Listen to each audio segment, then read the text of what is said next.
Bonjour les cueilleuses. Alors pourquoi j'ai décidé de manger cru?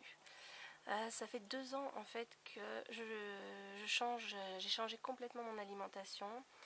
Je suis passée d'une alimentation normale, on va dire, que tous les diététiciens nutritionnistes recommandent, avec en plus bien sûr des écarts, puisque cette alimentation me frustrait, ne me convenait pas, et j'étais constamment attirée vers tout ce qui était sucré. Les barres chocolatées, le Nutella, sucré ou gras d'ailleurs, croissant, pain au chocolat, voilà, tout ce qu'on appelle les petits plaisirs. Donc forcément, j'ai eu des gros soucis de poids, notamment avec mes 2 grossesses, j'ai pris beaucoup de poids. Je faisais des régimes, ça fonctionnait, mais bien sûr les régimes pour tenir sur le long terme, eh ben, ça n'existe pas en fait. J'ai jamais vu quelqu'un qui avait réussi à tenir un régime sur le long terme, parce que qui dit restriction derrière dit reprise de poids, ou voilà, il faut vraiment faut arrêter ce mot régime, en fait ça marche pas, il faut changer d'alimentation, il faut changer son régime alimentaire, et pour ça il faut des prises de conscience. Donc des prises de conscience, j'en ai eu successivement dans ma vie. Et en fait, je me suis aperçue au bout d'un moment que ce problème de poids revenait systématiquement dans ma vie, que ça me gâchait la vie. Et j'ai décidé de prendre les choses en main, de créer un blog et de commencer à m'intéresser vraiment à l'alimentation. Donc j'ai commencé par la découverte du paléo. Et là, ça m'a vraiment parlé. Je me suis dit, mais bien sûr, ça fait des années que je me sens mal. Essayons de retourner à une alimentation la plus simple possible, la plus naturelle. Mangeons comme les hommes préhistoriques. Donc là, je me suis un peu gavée de viande. Donc c'était des œufs, du bacon au petit déjeuner, à midi de la viande, le soir du poisson, et ça 7 jours sur 7, plus le fameux cheat day qui me faisait reprendre tous les kilos que j'avais perdus dans la semaine. C'était désespérant. Donc j'ai dû tenir à peu près 3-4 mois à ce rythme. Ensuite, donc j'ai commencé à éliminer un peu la viande, à manger plus de légumes. Mais j'étais hyper frustrée parce que je mangeais très peu de fruits. Dans les blogs paléo masculins, vous verrez qu'on recommande une quantité très très limitée en fait de sucre. Donc très très frustrée, j'ai vraiment du mal à tenir ce régime. Donc petit à petit, je me suis intéressée au végétalisme, je me suis intéressée au crudivorisme, j'ai regardé beaucoup de vidéos, j'ai lu des livres, et puis je suis tombée sur Irène Grosjean. Et Irène Grosjean, ça fait 1 an que je regarde ses vidéos, et je me dis mais bien sûr quoi, enfin ce qu'elle me dit, mais ça me parle. Et puis moi qui ai toujours adoré les animaux depuis que je suis toute petite, voilà, j'aime les chiens, les chats.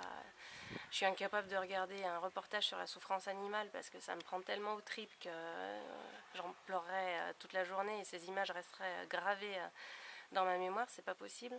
Donc finalement, voilà, manger des animaux, ça me dit de moins en moins. Donc sûrement pas matin, midi et soir, ça non, c'est négatif. Et puis depuis que j'ai vu les reportages d'Irène Grosjean et puis d'autres personnes, je me suis dit mais en fait voilà, elle va très bien, elle est en pleine forme et elle mange pas d'animaux du tout. Donc on peut être en forme et manger autre chose que de la viande animale. Et puis il y a quelque chose qui m'a bien marqué, c'est quelqu'un qui a dit pourquoi en fait on se sert des animaux qui sont souvent des herbivores, quoi, les vaches, les chevaux qu'on peut manger également, ça j'en ai jamais mangé, mais bon, ce sont des animaux qui broutent de l'herbe, et en fait toute l'énergie de l'herbe, de la terre et du soleil qu'ils récupèrent, ils la filtrent dans leur corps, et ensuite cette viande, on la coupe et on la mange pour récupérer l'énergie qu'ils avaient pris initialement dans l'herbe.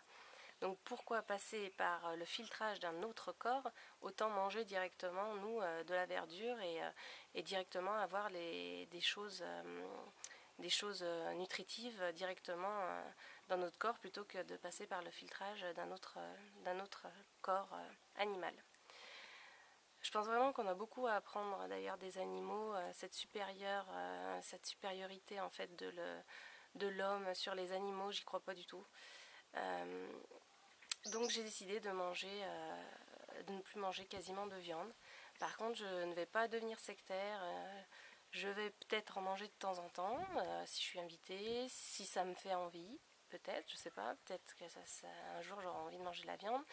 J'ai décidé d'écouter mon corps et de ne pas être sectaire. Donc je mange de plus en plus cru, de plus en plus végétal, mais je ne dis pas je ne mangerai plus ci ou je ne mangerai plus là.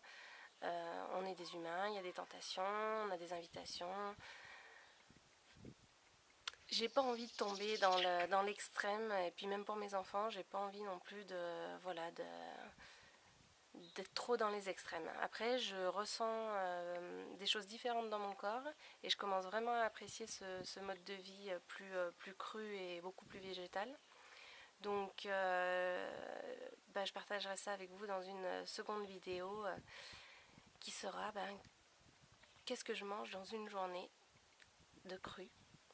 Et si je me sens bien, ça fait 2 semaines que je suis ce régime-là, quels ont été les avantages de ce régime et les inconvénients, s'il y en a eu. Donc je vous dis à bientôt et portez-vous bien. Bye.